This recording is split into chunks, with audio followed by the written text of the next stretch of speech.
Hi, I'm Emma. My life with James is everything I could have dreamed of. He's the kind of man who can fix anything with an engine and make you laugh while doing it. We met 5 years ago when my car broke down, and I still tease him about using that as his pickup line as the story mechanic. He's built a stellar reputation in our community, and I couldn't be prouder to call him my husband. Last spring, I was focused on building my photography business, specializing in corporate events and professional head shots. I had just finished setting up my new studio when Sarah, my sister, dropped by unannounced. She wore the kind of smile that always felt more like a challenge than a greeting. "Oh, sweetie," she said, her tongue drooping with condescension. "Still playing with your little camera? I thought you'd have grown out of that hobby by now." "It's not a hobby, Sarah," I replied, forcing myself to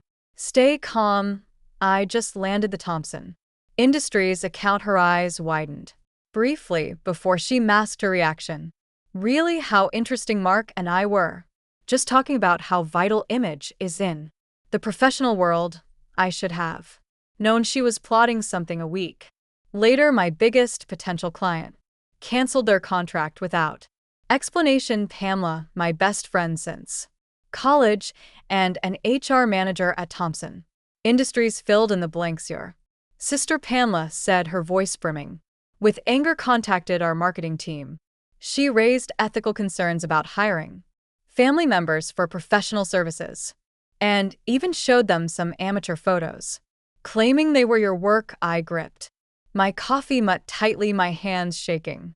"She did what?" "That's not all," Pima added grimly. "She suggested they hire Maria instead. You know, her friend who just started dabbling in photography." My stomach turned. Sarah had always been competitive, but this was deliberate, calculated sabotage. That night, Jinx found me in my home office crying as I stared at my empty booking calendar. "Hey, engine of my life," he said gently, using his cheesy nickname for me. "Talk to me." I poured out the whole story, and James listened intently. Then, without hesitation, he pulled out his phone and started making calls. Tom, his mentor at the Aftermath, the auto shop, turned out to be golf buddies with the CEO of Thompson Industries. By the end of the week, not only was my contract reinstated, but they doubled the number of events they wanted me to cover. Pamela spread the word about Sarah's underhanded tactics in professional circles. "Your sister doesn't realize how small the corporate world really is," she told me over lunch. People talk. The final blow to Sarah's scheme came when Maria visited my studio to apologize. "I had no idea she was using me to hurt you," Maria confessed, showing me the messages Sarah had sent her. They detailed the entire plan to undermine my business. That evening, James came home with 3 new client contracts for me. "Turns out mechanics know a lot of business owners who need good photographers," he said with a wink. "Some of my regulars were pretty excited when I mentioned your work." I hugged him tightly, overwhelmed with gratitude. With James' connections and Pamela's support, my business began to thrive again. That night, we celebrated with takeout from our favorite Chinese restaurant. For the first time in weeks, I felt a deep sense of peace and appreciation for the people who had my back. 2 weeks later, at our annual family reunion, the tension with Sarah reservist, she and her husband Dr. Marcus, arrived in a brand new Mercedes, making sure everyone noticed. "Marcus just made partner at the hospital," Sarah announced during dinner, barely touching her food. "We're thinking of buying a vacation home in the Hamptons. You know how important the right connections are." Our cousin Amy, always kind and genuine, turned to James. "How's work going? I heard you were promoted recently." Before James could answer, Sarah cut in with a smirk. "Oh, you're still at that garage? I thought you'd have moved on to something more professional by now." "Marcus knows some people in hospital administration. Maybe he could help you find a real career." The table went silent. I watched James's knuckles whiten around his fork, but his voice remained steady. "I appreciate the offer, Sarah, but I love what I do." James replied evenly, his calm voice cutting. Being a mechanic is a perfectly respectable career. Before Sarah could retort, Tom, James's mentor and a father figure to him, spoke up from across the table. James just saved the city bus company $50,000 by fixing a problem their so-called specialists couldn't figure out. Sarah rolled her eyes dramatically. How fascinating. Speaking of transportation, Marcus, didn't you just get a call about a speaking engagement in Europe? Dr. Marcus shifted uncomfortably in his chair. Actually, I had to decline. The timing wasn't right. What do you mean you had to decline? Sarah's voice rose sharply. Sarah, perhaps we should discuss this later, Marcus muttered, loosening his tie. The conversation eventually moved on, though I couldn't help but notice Marcus checking his phone repeatedly, his expression growing more concerned with each glance. After dessert, Sarah announced they needed to leave early. Marcus has an important meeting tomorrow, she explained, fishing for her car keys. Some of us have real responsibilities. As they drove off, the sound of their Mercedes making a horrible grinding noise stopped everyone mid-conversation.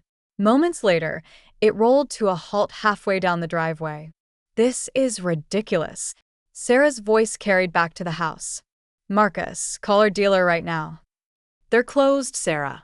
It's Sunday evening. Well, we can't just stand here. Call a tow truck or something. From the porch, James exchanged a knowing glance with Tom, but said nothing. Sarah's complaints echoed in the gathering darkness until James finally called out. Need a hand? He wiped his hands on a napkin and strolled toward them. I can have someone from the shop look at your car first thing tomorrow. We are not letting some grease monkey touch our Mercedes. Sarah snapped. We'll wait for professional service. Thank you very much. Pamela, who'd been watching the scene unfold, leaned over and whispered to me. Care works fast these days. We left them waiting in the driveway, Sarah's voice growing shriller by the minute as she argued with Marcus about whose fault it was that they missed their car's last scheduled maintenance. Monday morning, the unexpected call came from Marcus himself. Listen, James, about the car. The dealership can't look at it until next week. I have critical patient appointments, and Sarah's furious. I hate to ask, but…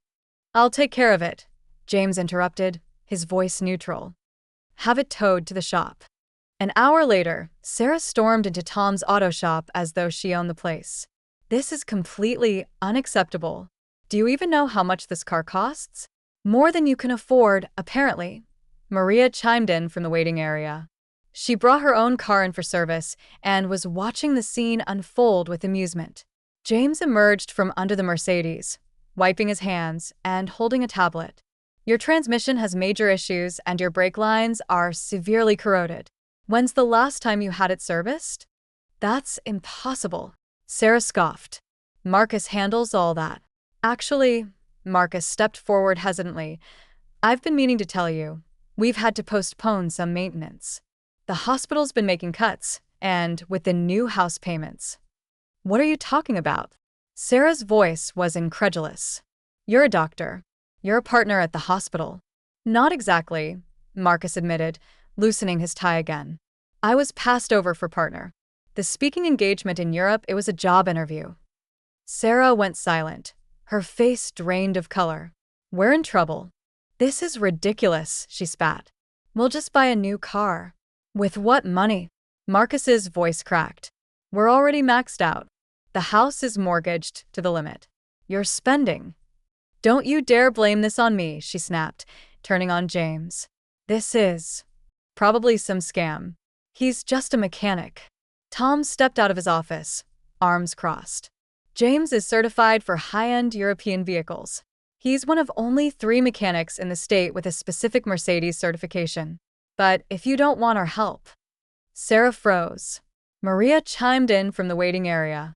In the hospital, board members bring their cars here. That's how I found this place. Dr. Patterson was just saying last week how impressed he was with James's work on his Porsche. Marcus grabbed James's arm. Can you fix it? I have surgery scheduled. I can't lose any more credibility with the board. Parts will be expensive, James said calmly, and it'll take a few days to do it right. Just do what you have to do, Marcus replied, handing over his credit card and ignoring Sarah's protests. Sarah stood there, her mouth opening and closing like a fish out of water. Every eye in the waiting room was on her, including several people she recognized from her social circle. "I'll wait in the car," she muttered. "Good luck with that," Maria called after her. "It's not going anywhere." Over the next 3 days, James worked overtime on the Mercedes, meticulously repairing years of neglect. "The car is just a symptom," James explained, showing me the extent of the damage. "They've been living on appearances. Marcus is a good doctor, but Sarah pushed them into a lifestyle they couldn't afford." Word spread quickly through the hospital's social circle. Pamela called to tell me Sarah has been notably absent from the weekly charity committee meeting. Everyone's talking about how she lied about Marcus being a partner. The board members' wives are furious. Later, Maria stopped by my studio with an update. "Sarah's been calling everyone, trying to do damage control. But you know what? People are more impressed by how James and Marcus handled everything. Dr. Patterson even asked me to pass his card to James. The hospital is looking for a new service contract for their ambulance fleet." The following week, Sarah showed up at her house alone. She looked different. No designer handbag, no meticulously styled hair. She sat stiffly on the couch, her posture as rigid as her expression. "I suppose you're happy now," she said, her voice bitter. "Everything's falling apart. Marcus insists we sell the house. Says we need to live within our means. The hospital wives won't even return my calls." "That's not my fault, Sarah." "No, it's not," she admitted, twisting her wedding ring nervously. "Marcus showed me the repair bill. James charged less than the dealership would have. He did good work." Her voice softened, but only for a moment. "I'm not apologizing," she added quickly. I need a favor. The charity committee is organizing the hospital's annual fundraiser, and they need a photographer." "My schedule is fully booked," I replied, keeping my tone polite. "I just hired an assistant to help with all the new corporate contracts. But I heard Maria's available." Sarah stood, smoothing down her off-the-rack dress. "Right, of course." I watched her walk to her car, now an ordinary Toyota, and drive away. Moments later, James pulled into the driveway in his work truck, the hospital's new service contract logo freshly painted on the side. "Tom's letting you manage the hospital account?" I grinned. "We're hiring 2 more mechanics to handle the workload." That evening, Pamela and Maria came over to celebrate. We sat in the backyard, enjoying the simple pleasure of good friends and takeout pizza. "Did you hear?" Pamela asked, taking a sip of her drink. "Marcus finally stood up to Sarah. He's taking that position in Europe. Said they need a fresh star. Sarah has to either go with him and live on a regular doctor's salary or stay here on her own." "Sometimes people create their own karma," Maria mused. "All you have to do is let them." James squeezed my hand as we watched the sunset. We didn't need expensive cars or vacation homes.